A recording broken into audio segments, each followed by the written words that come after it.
Hello, Jaime from Inky and Scrappy, sharing with you today another card in my Happy Harvest card series featuring some simple scene thank you cards.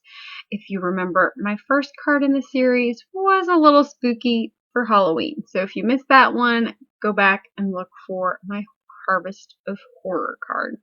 I'm starting by picking out some pattern papers for this one.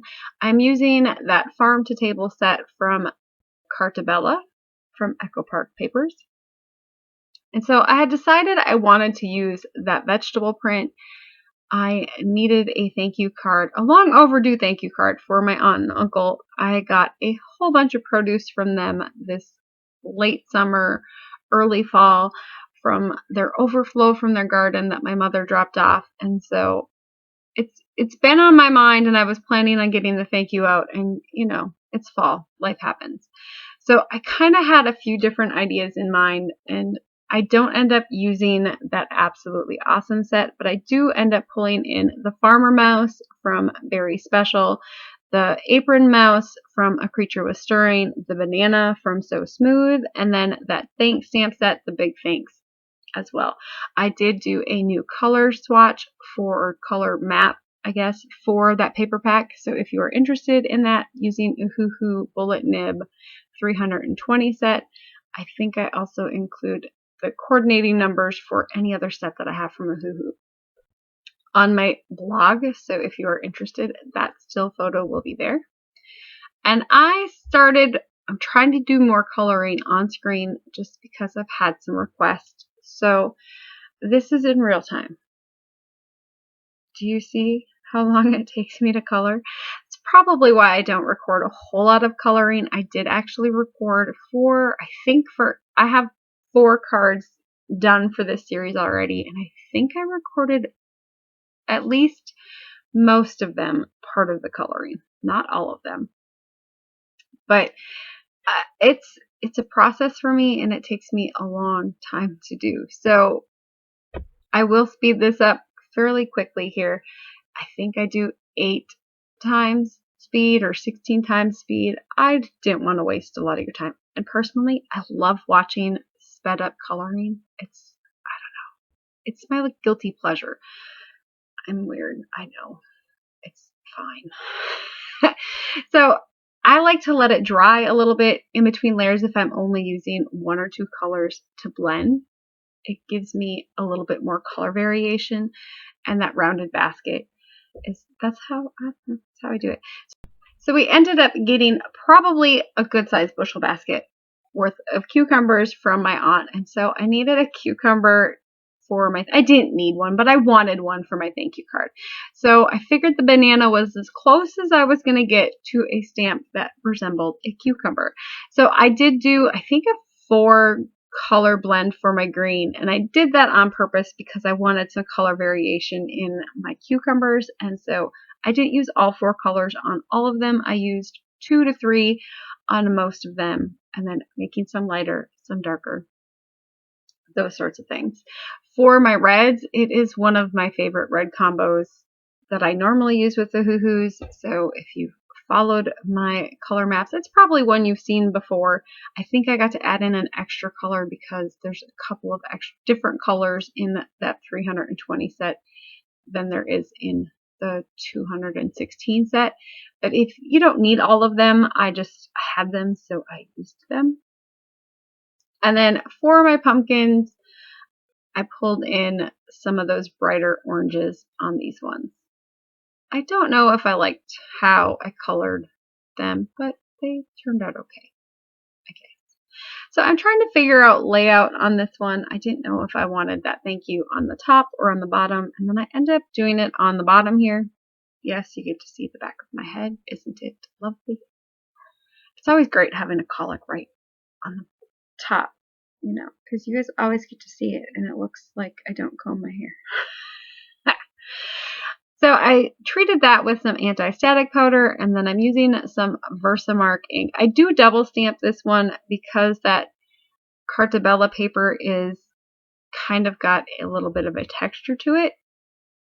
So I wanted to make sure that it's stamped extra well. And this thanks, the one that I picked has that open space in it and that design in the word. And I wanted to make sure that that all transferred. And because I was doing it right on the paper, I wanted to make sure that it was going to look good. So I will heat set that. I do like to heat it from the back first. I think it makes the embossing powder stick better. I don't know.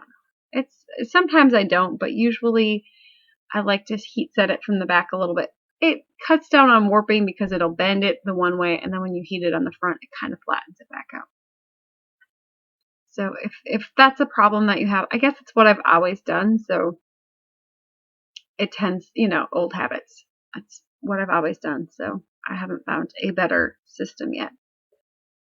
And then I will do the second one as well at the same time.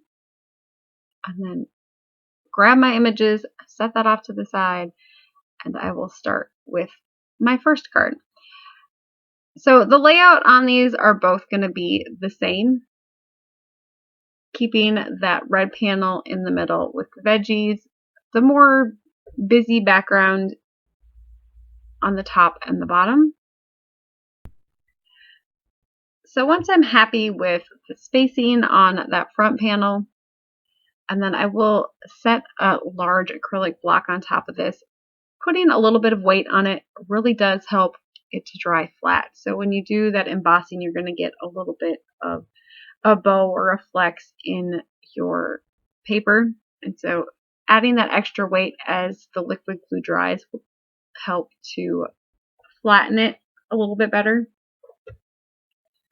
And so I will grab the one that's dry and then move on from there and start building my scene. I was trying to figure out exactly because I wanted to do thanks a bushel.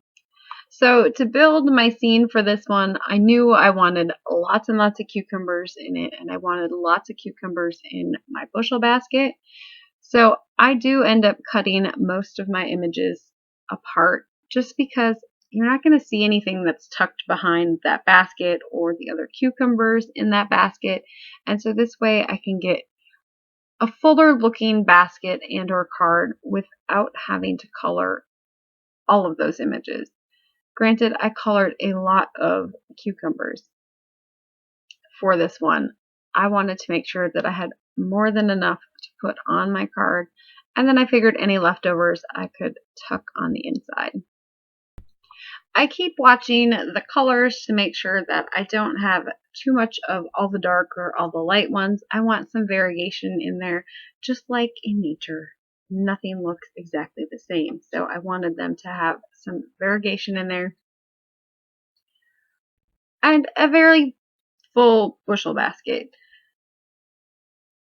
So we ended up getting probably about a good sized bushel basket full of cucumbers from my aunt and uncle over end of August, beginning like mid-September probably. It didn't freeze here until later September. And so we got a lot of cucumbers. My kids love creamy cucumbers. It's probably one of their favorite things with cucumbers besides pickles. They eat a lot of those too. So I did end up with probably a gallon of refrigerator pickles, and I think 2.5-ish gallons of creamy cucumbers. And yes, they ate everything. We still have some refrigerator pickles only because I have them hidden in the back fridge, but they'll find them soon enough. So I wanted to add the little mice, so the little girl to signify or to mimic my aunt, and the little boy to signify or mimic my uncle. And then, of course, more cucumbers.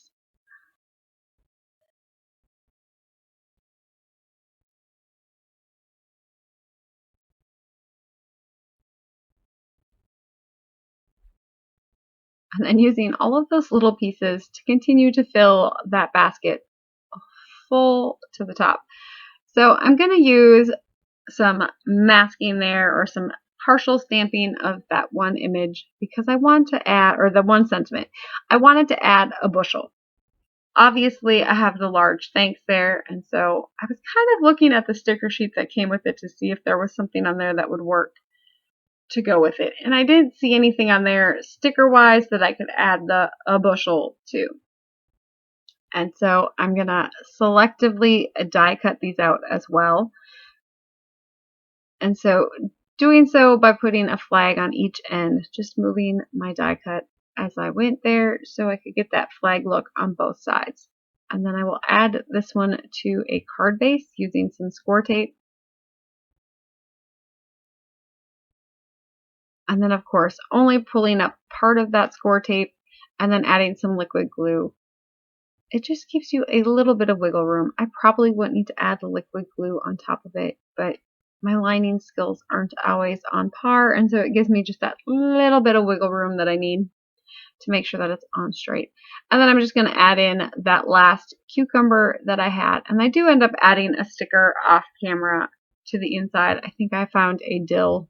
I think it was like a can of dill from that paper pack for my inside piece. And then for my second card here, I'm just using that pumpkin wagon from the Happy Harvest stamp set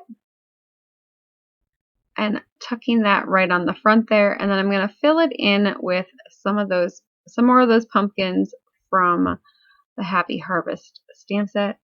So those little ones, kind of putting those on the back. I made sure to pop up my wagon on this one so it's a little bit more prominent in the foreground, and then adding in that a bushel popped up underneath the thanks, and then I will add that one onto an orange card base just like I did the last one.